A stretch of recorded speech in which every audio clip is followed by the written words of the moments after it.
If you want to learn more about your own consciousness and the power of said consciousness, where do you start? It's an interesting question that once was asked to me, and I decided, well, I might as well answer it through this video because it is something that, let's suppose you're entirely ignorant. You're a person that has never studied the mind, their own consciousness, anything of a metaphysical nature, and you hear claims that I make through my videos or from other people out there on YouTube or in life as coaches, seminars, whatever, and you're like, this all sounds too good to be true. Have you ever thought that to yourself, or do you know people who would say that about certain things, where they're like, this has to be too good to be true. There's no way we're that powerful. There's no way you can do it that easily. There's no way this could work, right? Could it? Well, what if it could work? And that's the point. How do you discover for yourself that many of the things that I say and others actually do work, even if you have no experience with it right now? Well, that is the question. What I personally did throughout my entire life, I realize, is I got into the habit of writing down my thoughts at an early age. I would write down what I experienced in my life at times, experiences that I might not have agreed with, that I didn't like in particular, for example, in relationships. I would write it out, and then I would look back at what I wrote out concerning the situation, and then I would simply ask myself, how could I make sure that this doesn't happen the next time? It's an interesting question right there. You start to develop the skill of self-reflection.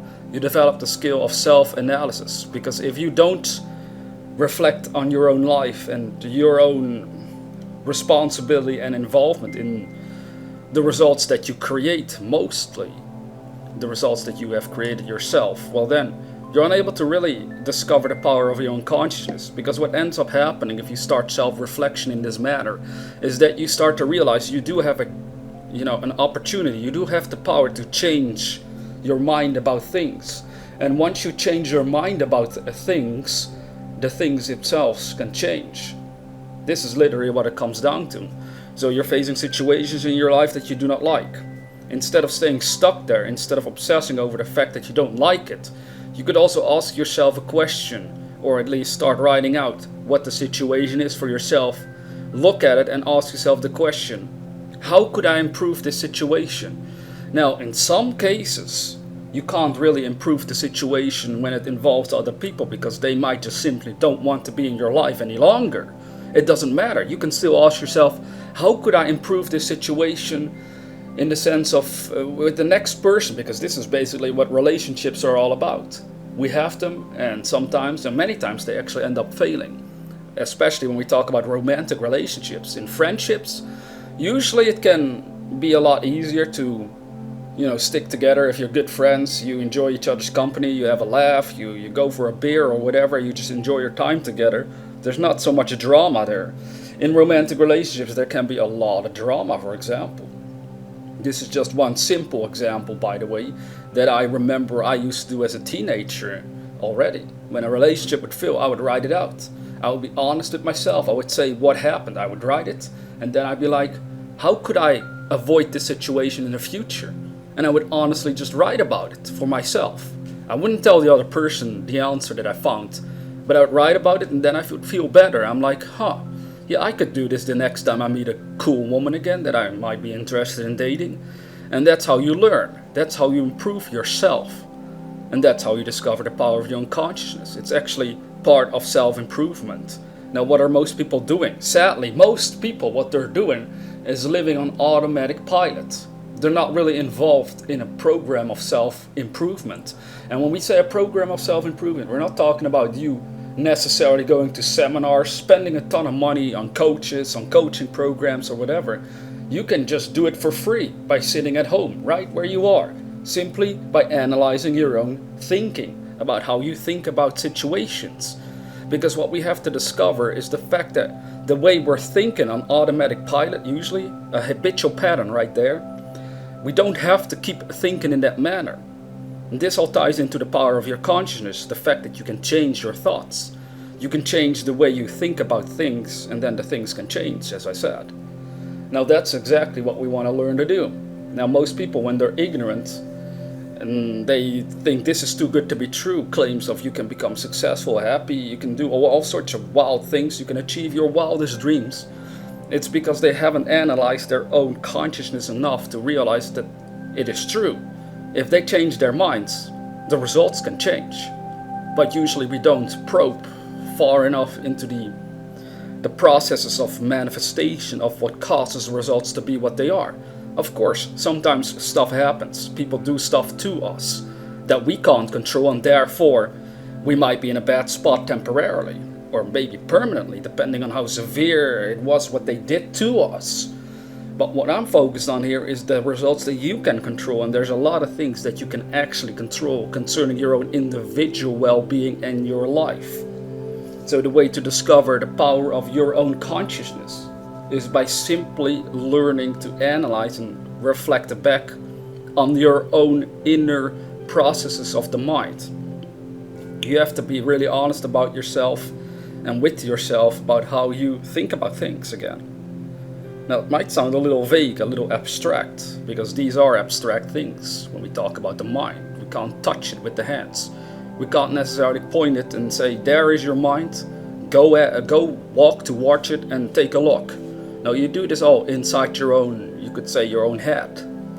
And since most people are so focused on the outside world again, they are missing the point. But this is exactly what I did throughout my life, and still as an adult I do the same. Many times I just write. Again, or I might say I would type on my computer. I just type out how I'm feeling and what I'm thinking about. I could even type out a question. I've said this before in a video, I think, but I could type out a question to myself. Something that is bothering me, a problem that I'm facing, and then I let the answer come. Both through my intuition and through, perhaps past experiences. You start to exercise your own mind. And that's how you discover the power of your own consciousness, by actually exercising the consciousness that you have, that you are. But as long as we don't do it, as long as we are living under a sort of hypnotic spell of just working with things outside of ourselves in this physical world, well, then we might completely miss the power of our own consciousness from the cradle to the grave. And if you're honest, and if you look around carefully, this is where most people sadly live. That is how they operate. But through these videos, my videos and other people's videos, hopefully it starts to sort of spark something in you. And one day, I hope for you it sticks and you start to really analyze your own thinking, because that is the start of discovering the power of your own consciousness. As far as this works for me, that is how I do it. That is how I discovered most of the things that I talk about in my videos. Sometimes people again ask me, like, how do you know these things? Or you must be an old soul, or whatever the terms are they throw at me. They might be compliments, that's true, but at the same time I don't really care about the compliments. I'm simply just sharing with humanity what I have learned through my own self-reflection, self-observation. And strangely enough, it is true, you find out that the more you start to analyze yourself, the more you start to understand other people. And the more you realize we're all the same. Essentially, we're all the same. The only difference being both in our genders and the results that we're getting. So, you might see other people and you're like, they're getting good results or they're getting bad results. You can observe it.